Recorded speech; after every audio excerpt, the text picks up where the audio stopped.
This is the Radically Realistic Podcast.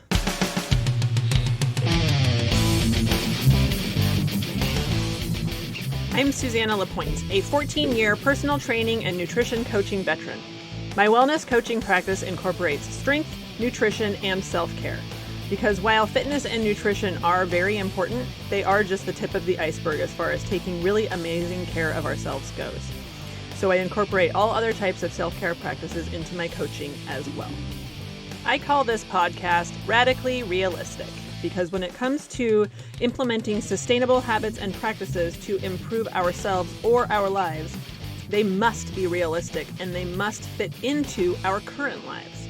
Otherwise, they won't stick. And then what even is the point? Join me each week as we explore another aspect of taking amazing care of ourselves through a lens of being super realistic about what we can and will actually fit into our lives. Let's get started with today's show. Hey friends, thank you so much for being here today. It's good to be back on here. It's been a few weeks. I've been a little MIA lately, kind of just reevaluating some stuff, reevaluating my business. As a lot of you know, I broke my toe 9 weeks ago today when I was on my vacation in Hawaii for our anniversary. I actually broke my toe on our anniversary. So it's kind of like the anniversary gift that keeps on giving. Today is 9 weeks and it's definitely not better yet, but it's getting close. And during this time, I kind of actually before we went for our trip, I kind of got off social media. I just needed a break. Social media in business is incredibly stressful or it can be, and I made it stressful. Like that's kind of what happened. So I'm going to give a little bit of a backstory and just kind of, I'm kind of intuitive riffing today. Riffing? Intuitively speaking today. I don't have any notes or anything. This is going to be probably a pretty quick one. And just kind of giving an update where I'm at. I'm going to call this the end of season 1. This is episode 25. I'm going to make some changes to the sound and the intro and everything for the next episodes going forward. So I'm going to wrap this up. Season 1 wrap up today. So before our trip to Hawaii, which was, I think we left on March 25th, I was just feeling incredibly burnt out with social media and constantly thinking about promoting myself on social media. And I've done a couple business mentorships, and both of them were just all about promoting yourself on social media and also scaling your business. And that's really what I thought I wanted. For a couple years, I've been thinking I've wanted to scale my business, which means, so currently I do all one-on-one coaching. I do have one small group, but I do all one-on-one coaching, which is basically, it's trading time for money, which is what scaling your business gets you out of.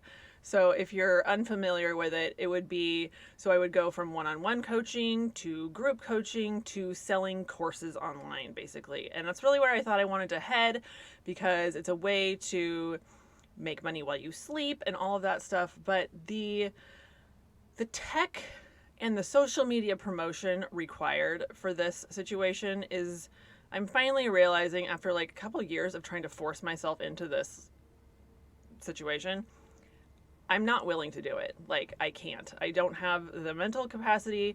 I don't love promoting myself online. I don't want to add to the noise. That's my whole thing is I don't want to add to the noise. There's so much noise out there, and in order to clamor above all the other noise, you really have to like spend a lot of time and effort promoting yourself, and I'm not willing to do that.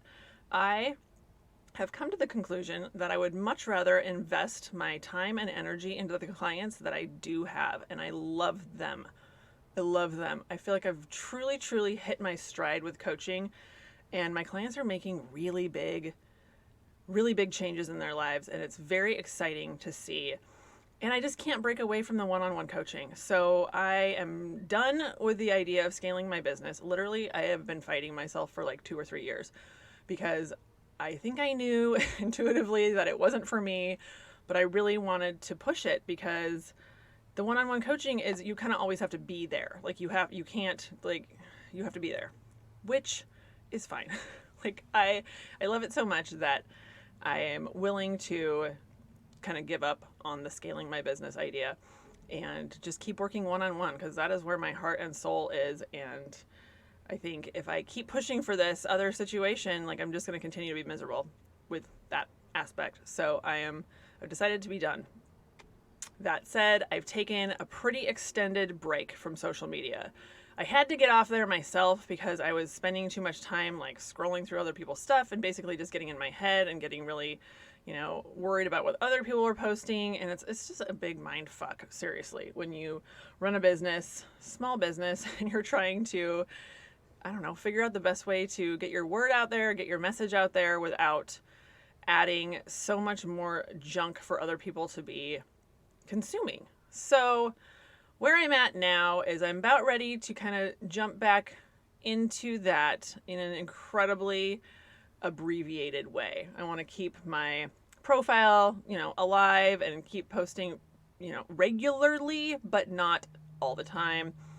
I'm probably not going to be posting daily or, everything I'm eating for dinner. Like I can't do it. It was so much stress for me. And I, again, just want to spend my energy on my current clients and with real humans and the ones that I truly have a connection with. So I've just kind of been taking a break, stepping back for the last like 9 weeks because I with my broken toe, it just kind of puts a big damper on life when you're injured.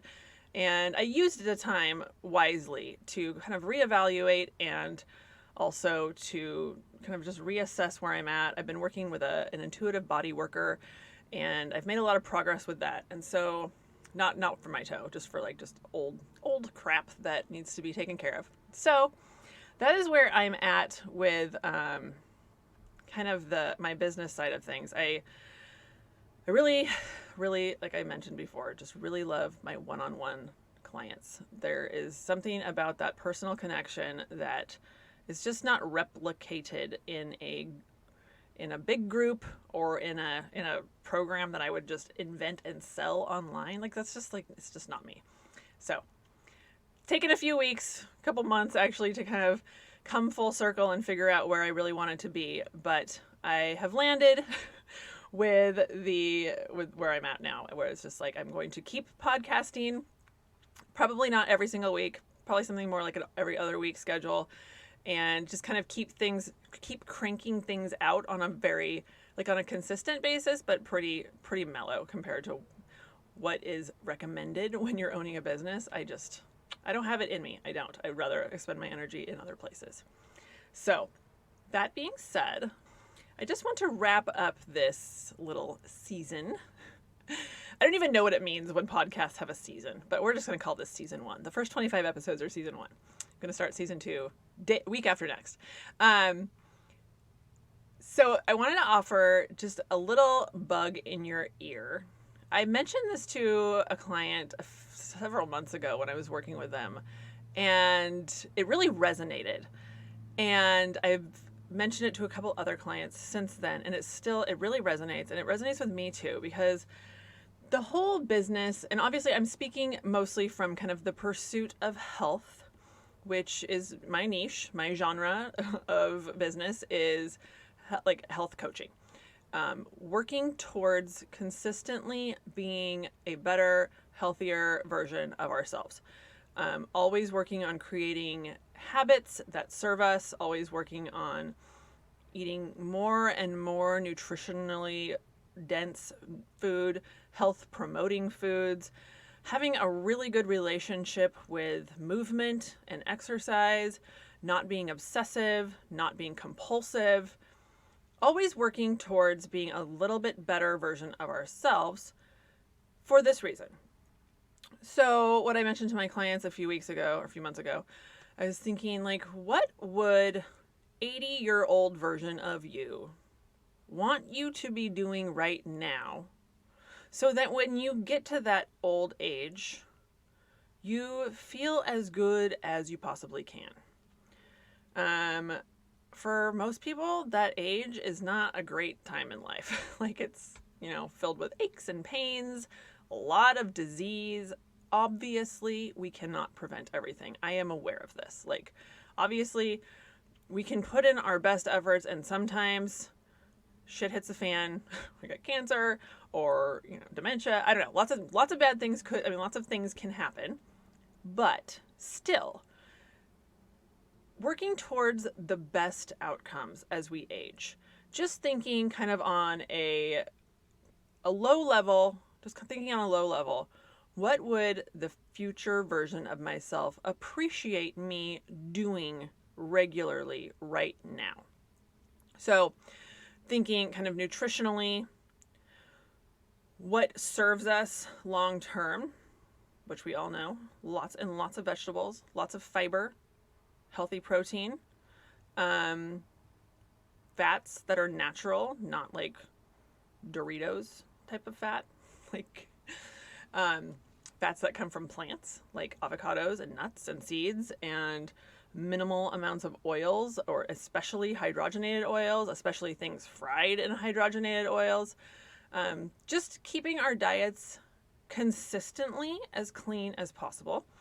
Of course, there is always room for treats and indulgences in moderation. Something like less nutritionally dense foods, but things that serve our soul, like pizza. Last night, my husband and I rode. It was super, super hot here, and we rode our bikes to Hood River, which is 6 miles away. And we went to a pizza place and had pizza, and it was so much fun. And we also had a giant salad with it, and I definitely ate some protein before I left the house because none of that stuff had any protein on it. So just kind of thinking ahead, like definitely still having indulgences in there here and there, but doing them smartly. Like if you're going to have pizza, have a big salad first, have some protein as well, so that when you get to the pizza, you're not like ravenous and going to eat the whole entire thing. This often comes up with alcohol and alcohol consumption. What is a moderate choice here? What is a moderate amount of alcohol? Thinking about, alcohol is definitely related to lots of types of cancer, and it's definitely definitely part of type 2 diabetes. It's definitely leads to reduced metabolic function. It definitely causes a lot of inflammation in our bodies. What would 80-year-old-ish version of us appreciate that we do with our drinking habits right now, if we choose to drink? Would 80-year-old version of us appreciate it if we were,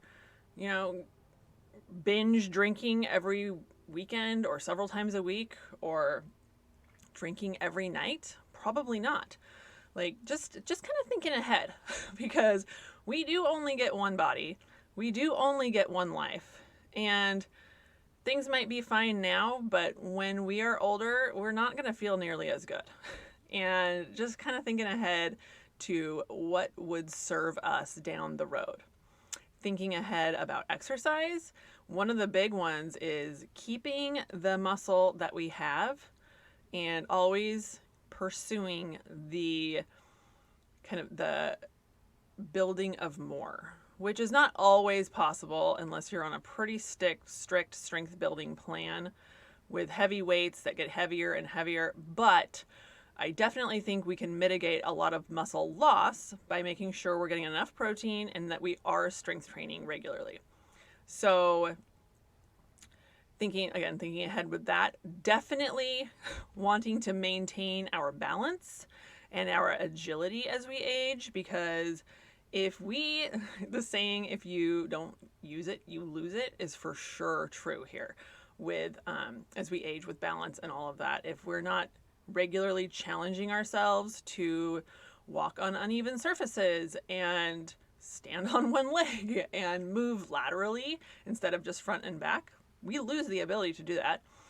And as we get older, that ability is so much more important. It's so much more important to be able to be confident in our bodies supporting us and keeping us upright when we're walking, especially, again, like I said, on uneven surfaces. Just being aware of longevity. And again, it's not about how long we live, but it's the quality of life while we are alive. And of course, none of us know when we are going to exit this earth, but just thinking ahead to what we would appreciate when we're older. I don't want to get to when I'm older and just be like, man, I wish I had whatever, or I wish I hadn't whatever. And just things that would create big impacts later in life. Obviously, we all have, little regrets here and there. That's not that big of a deal compared to, if we sit on our couch for many years and never end up going for walks or exercising and end up just really just sitting a lot, we're going to be really stiff when we get older and we're not going to be able to walk. So I don't know. Just wanted to put that bug in your ear.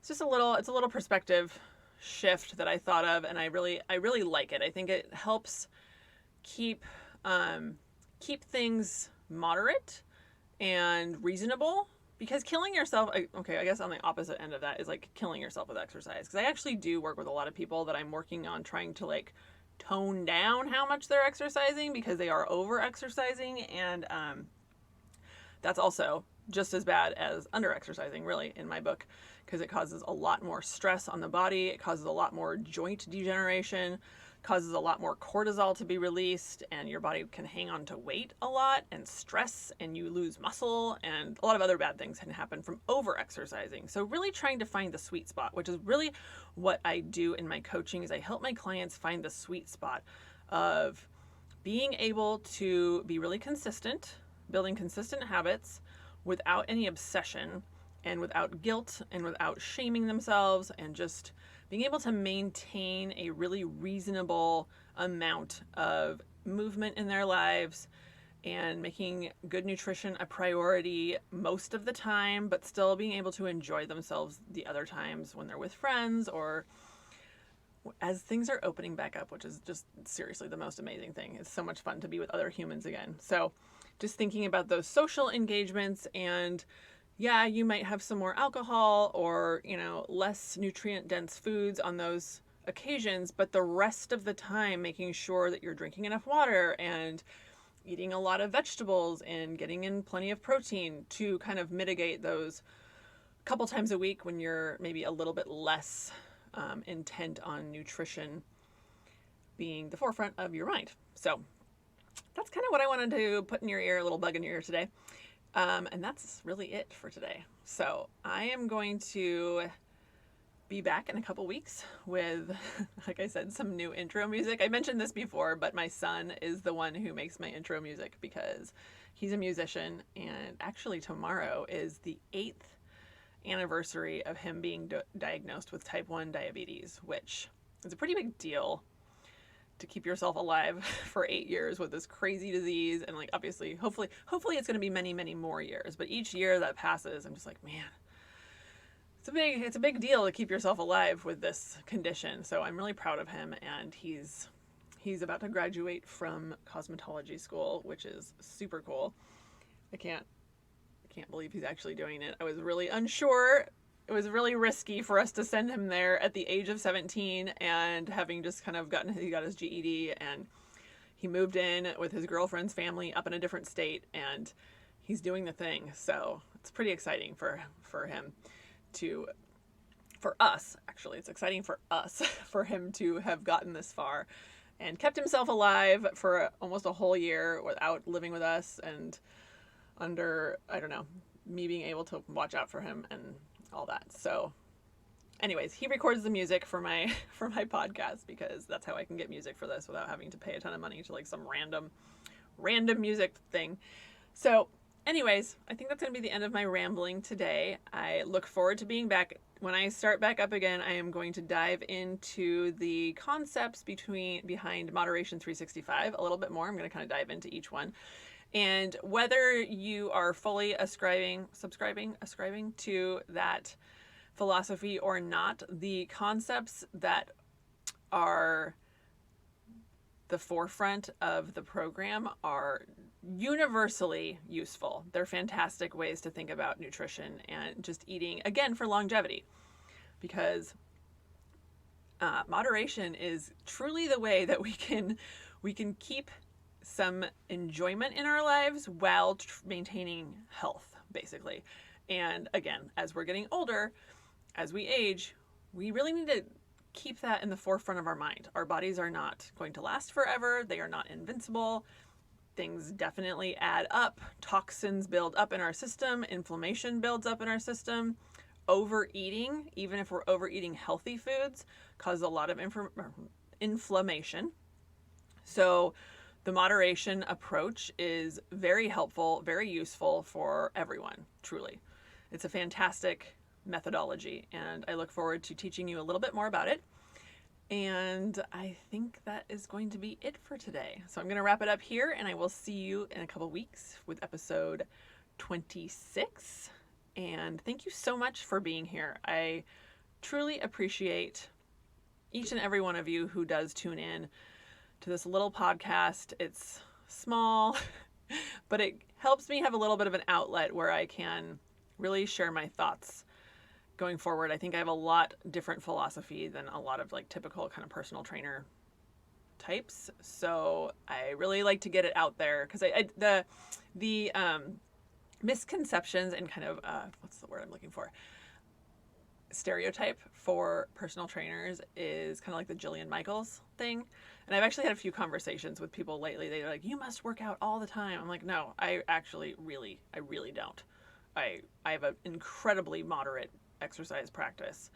And until I broke my toe, I was walking a lot. And since I broke my toe, I have not been walking. I've not walked for 9 weeks.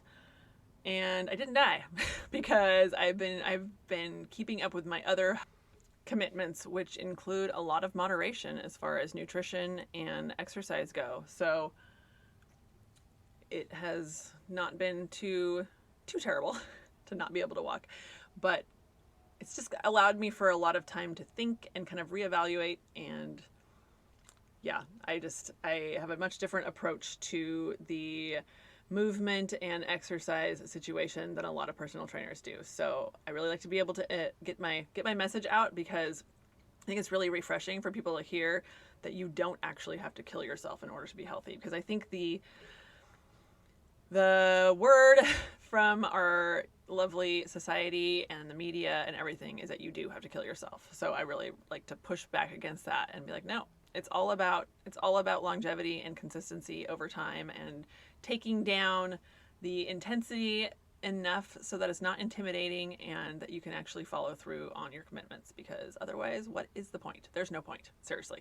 There's no point in starting some crazy program and then stopping 3 weeks in because you are so injured or burnt out because it's too hard or it's too long or it's something that there's no freaking way that you can keep up. So really, really like to help people understand that it doesn't have to be hardcore like it's portrayed to be across all like social media and everything. So that's just my perspective, and I appreciate you being here and listening to me talk about it, because I feel like the message needs to get out there. All right, I'm going to wrap it up. Thank you so much for being here. Again, please share any episode that has been impactful in your life. I would appreciate it. And I will see you when I come back in 2 weeks with episode 26 and a new sound and all that. So thanks again for being here. I hope you have a lovely day, and I will talk to you soon. Bye.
so much for joining me today. Super appreciate you listening. I super appreciate you sharing. If you want to share this with any of your family or friends you think would benefit from the information I share, please send it along. Totally appreciate that. If you haven't left a rating or review left yet, I would appreciate that too. And I hope you all have a lovely week, and I will chat with you next week. Bye!